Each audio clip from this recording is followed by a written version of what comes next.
Good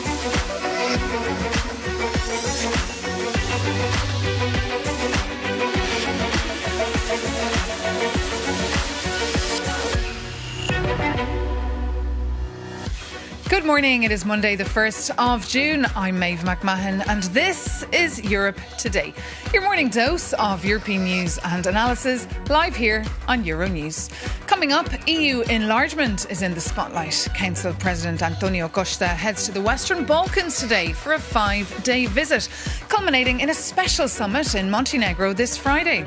The small Balkan nation says it is ready to become the next country to join the European Union, but EU members need to make up their mind. Meanwhile, Malta's Labour Party has secured an unprecedented 4th consecutive term in office, delivering a major victory for Prime Minister Robert Abela. The snap vote this weekend was called a year ahead of schedule amid concerns over the impact of the Middle East crisis on tourism and rising inflation. Plus, China has warned Brussels against imposing new trade restrictions following talks here aimed at addressing Beijing's industrial overcapacity. The EU says its trade relationship with China is no longer sustainable and that stronger measures are needed to protect European industries from a surge in Chinese imports. But first, Paris Saint-Germain's historic Champions League victory was marred by violence this weekend. As celebrations spread across France, so did clashes between football fans and police, leading to nearly 800 arrests, more than 200 injured and 1 dead linked to the incidents. The French President Emmanuel Macron is furious. Malheureusement, on a vu. Unfortunately, we've seen, and I don't want us to get used to it, and nobody wants us to get used to it, scenes of unacceptable violence in Paris and other cities. This isn't about football. This isn't about sport. It's because we like it. So, thank you to our police officers. There will be no flexibility for those who have been caught. We don't want to see this anymore. Enough. We had it. It's over. Terminé. For more on what exactly happened and why these scenes have become a reoccurring challenge for authorities, we're joined here in the studio by Euronews' Jerry Fisayo-Bambi, who's been following the story for us all weekend. Good morning and thanks for being here. And look, it's just not the first time we've seen this kind of violence. What are the root causes? Maeve, first off, what a big Champions League final weekend we saw. Hats off to both sides, Arsenal and PSG. They gave us a very good match. Maybe not a very good match. I mean, considering the nature of, the how things played out. But 120 minutes of football, and congratulations to Arsenal for putting up a formidable performance. Congrats to PSG for becoming the only side to win the Champions League title, to retain the title, and for the second time back-to-back. Unfortunately, that's not what we're talking about now. The news has been overshadowed by the ugly and chaotic scenes that we saw in Paris. Arrests have been made, 800 arrests have been made. But interestingly, they're not hardcore football fans. So these were simply fans or rioters or people who were just exploiting this situation or the occasion to foment trouble. And it is not the first time we're seeing it in France. And you need to look at it within the wider context of hooliganism in France and urban riots in France. We've seen the Yellow June, the Gilets Jaunes protest, the Yellow Vest protest, the pension reform protest. So over the last decades, we've seen a lot of protests in France, and it just seems that the violence that we're witnessing is such that it's occurring within this society in a way that reflects wider disparity or wider issues regarding policing, trust in public institutions, and inequality. And how can it be put to an end? We saw earlier how the French President Emmanuel Macron is so upset to see how this dampened the celebrations all through the weekend. Well, I think the French authorities have been doing their best. Let's bring in facts here. Look, with regards to law enforcement, over the weekend and in anticipation of the final itself, authorities deployed some 20,000 police officers across the country. In Paris, the capital alone, there were 8,000 police officers. And this was because if you look at even last year when this violence celebration happened last year, when PSG won their first ever Champions League title at the time, the anticipation had been there. But even at that, this did not curtail the violence that took place. So when we talk about the federations, UEFA itself has been working with the countries, with the supporters, the local authorities, and they have since 2012 and 2013 season they've required clubs to have a liaison officer to coordinate some of these things, the coordination between the fans, the supporters, and the local authorities and police. I think it has worked in some places, but the question for France is really about: is this about football hooliganism, or is this about urban riots and something that reflects a much deeper problem? And I think going forward, you need to look at: can we have faster prosecutions? Can authorities also deploy new measures, or maybe stricter penalties? Stricter punishments that will make a deterrent for many who would want to go into this and think twice. Indeed, it's certainly not a problem that will go away overnight, Jerry. Thank you so much for your analysis there. And also actually in France, the former French Prime Minister Gabriel Attal has kicked off his presidential election campaign with a huge rally in Paris. He's vowing to move beyond the Macron era and reform a system that he says is no longer delivering for the French people. For more on that story, you can visit euronews.com. But now, moving on. After a successful visit to Brussels, the Hungarian Prime Minister Péter Magyar managed to unfreeze the billions of unfrozen funds for his country. But, and there's a big but, he will have to complete a long list of reforms before the bank transfer is actually made. For more, we can head to Budapest, where Euronews' Zoltán Zibosegi is standing by for us this morning. So tell us, Zoltán, Hungary still faces huge hurdles to unlock these billions. Will they manage? Good morning, Europe today. Yes, as you mentioned, we are talking about 16.4 billion euros, what is the biggest financial pact in the modern Hungarian history.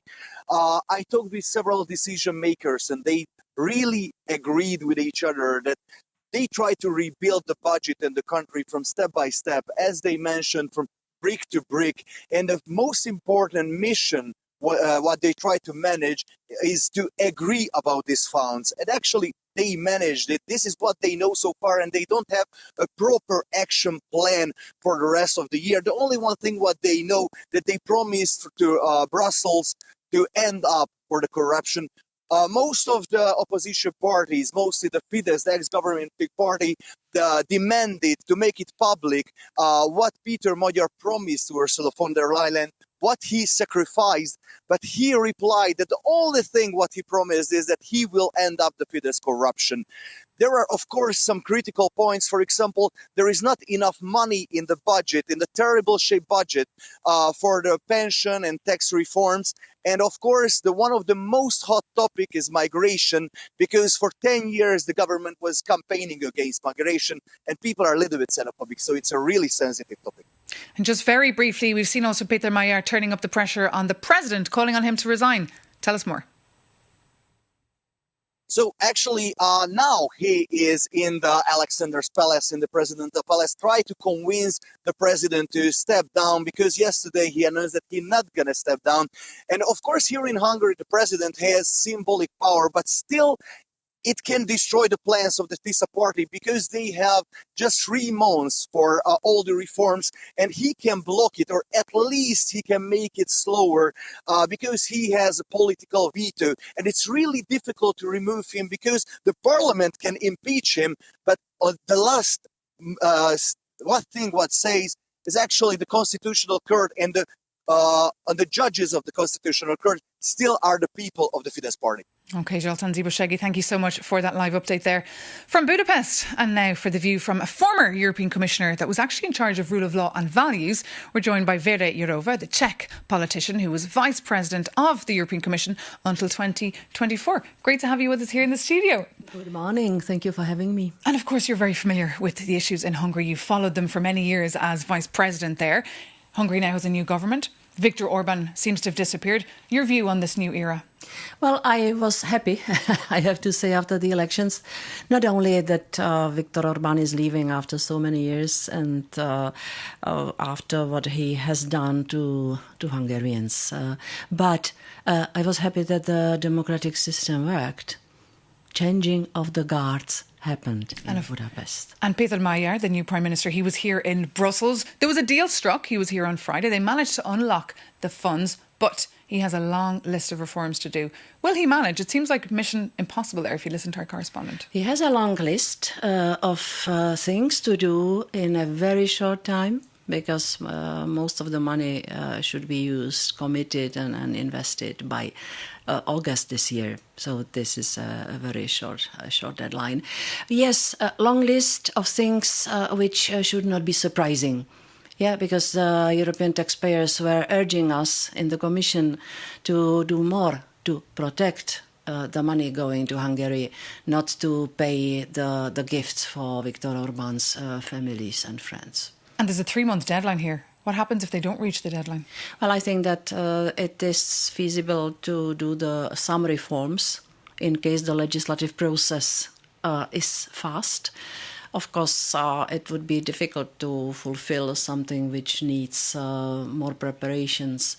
But as I said, Hungarians, the current government is not surprised. These are not new requests from Brussels. What would be the hardest? I think there are things relating to judiciary independence and division of powers between different layers of justice system. They should do changes in media world. And should more have been done before by the previous commission that you were in? We tried to convince Orban's government to join the European Public Prosecutor's Office. This was the main thing I wanted them to do, because to protect the EU money... But they never listened to you. They didn't trust you. They didn't like you. You know, they didn't believe that this will go without any reaction if they didn't join. But after that, the reaction on it was the mechanism to freeze the money when the money is not protected enough. Another thing Hungary, of course, under Orban was blocking was Ukraine's membership. This week, we're seeing Antonio Costa in the Western Balkans trying to put momentum on their potential membership. What is your view here? Who should be the next member to join the European Union? I spoke in recent weeks to many Western Balkan people, and they are fed up to be 20 years in the waiting room. There must be some move. And over time, I see that more and more we need them to join than they need Europe. This is obvious that we need to have courage to grow politically, geographically. We are under big pressure from outside. If you were a commissioner right now, that's my question, what would keep you up at night? What would keep me up at night? The state of democracy and rule of law in Europe in general. That's why, by the way, I'm here, because I am launching today with my team the new project Democracy 27, which is a citizens' initiative and which would complement what the Commission is doing. But would it be China, Russia, Trump? In international foreign policy, honestly, it's the United States, which scares me. Vera Jourova, thank you so much for coming into us here on Europe Today. Now, moving on, the United Nations will be meeting this Monday for a talks called by France to discuss the latest Israeli offensive in Lebanon that saw the capture of Beaufort Castle in the south of the country. It comes as Lebanese authorities say the death toll in the country since early March is now over 3,371. For more, we can head now to Dubai and bring in our regional correspondent, Jane Witherspoon. Jane, tell us more about this escalation in Lebanon.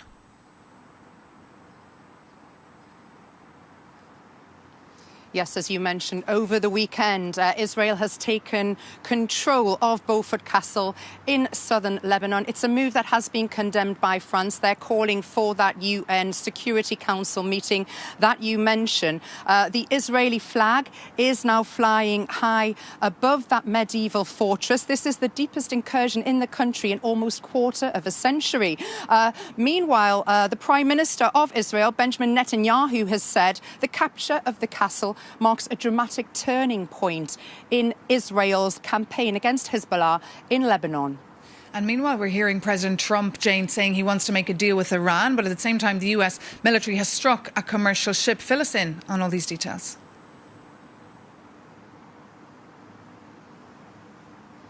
That's correct, yes. The US military struck that commercial ship trying to enter Iran earlier in the morning. US Central Command have said the Gambia-flagged cargo ship ignored around more than 20 warnings, in fact. It was eventually stopped when the US forces fired a missile into its engine room. And this, of course, comes as hostility has resumed across the region over recent days. And, of course, the world is waiting with bated breath to see if that ceasefire deal can be negotiated. OK, Jane Witherspoon, thank you so much for that live update there from Dubai. And we can move on now. Romania's President Nicos Jordan has released proof that the drone which hit a residential building in Galați last week was a Russian drone. He says Moscow is, quote, solely responsible. For the view from the European Space Agency on their role here in defence and security, Euronews' Lauren Walker sat down with the head of the European Space Agency, Joseph Aschbacher. We are not a military organization. We are a space agency. And as a space agency, we develop technology that can be utilized by other users, including the defense community. So our job and my job is to, first of all, define together or on the basis of requirements from the security defense communities or other users, to define the space infrastructure that is needed in order to help them collecting information, communicating, navigating, and really being sure that they have the tools that space can provide for their defense purposes.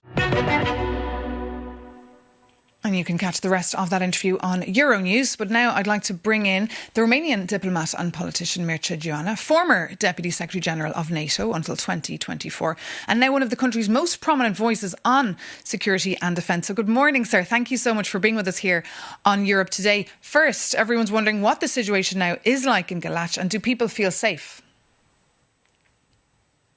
You know, the shock of the Russian incursion and explosion on a block of apartments in Galați is still here with us. Just for our viewers to see, Galați is a big city, industrial city on the Danube. On the other side of the river, there is Ukraine, and Russia is constantly attacking infrastructure on the Ukrainian side, and a few times, and this was the most severe incident. They cross the border, the airspace of Romania, NATO country. And that's why in Galați, in the Danube Delta, there is a little bit of concern that has been accumulated in time in the 4 years and something before. And Romania's Air Force couldn't intercept this drone. Why is that? You know, a Romanian pilot, an F-16 pilot, shot down a drone in Estonia just a few days back. They didn't have enough time and space to shoot. And the question is, what do you shoot? A drone? Do you need an F-16? Do you need an F-35? Do you need a missile which is so expensive? So I think the lesson from this, and I think we should have learned it all over the eastern flank of NATO sooner, is that you need adequate anti-drone sensors, anti-drone equipment, faster procurement systems, because these things change so fast. The innovation cycle for drone war is changing so fast that I think our systems are robust, but sometimes there is basically this balance between the kind of assets we have and the kind of needs we actually have for such incidents. Because if this happened once, it's going to happen again. And Romania is clearly not prepared for these kind of frequent drone incursions. We have a specific geographical situation, as I mentioned, is basically very close. So I think we have to find adequate solutions. Acoustic sensors, this is something that technology exists. Anti-drone systems, this technology exists. The question that we have to procure so much for everything, from high-intensity war or, high-level gear, let's say lower-end technology like this one is needed. And I think we have to really prioritize better and internalize the lessons learned from Iran and from Ukraine, because the two fusion of lessons learned, and I think we have to do much better. Not only Romania, but I think we see such incidents all along the eastern flank, especially the countries neighboring Ukraine, like Romania is. And what would be the next step? And with the support of NATO here, of course, if this happens again and escalates? I think we have to do a much better effort to try to find the right kind of air and missile defense for NATO in general. So if for mid-altitude and high-altitude, let's say there are some things in place, Patriot missiles, the F-16s, the F-35s, NATO operations, for these basically low-altitude things, we are still lacking the kind of adequate means. They do exist on the market. You can acquire them. The only thing is that you have to put your right priorities in the right place. Try to make sure that you keep up with the innovation cycle. This electronic jamming, this drone thing changed basically every other few months. So I think we have to do a much faster cycle of procurement and adaptation to this new warfare. Okay. Thank you so much for that, for joining us here this morning. And that does bring this edition of Europe Today to an end. For more news and analysis, as always, you can visit euronews.com, or you can drop us a line or an email at europetoday@euronews.com. Thanks so much for watching. Take care and see you soon.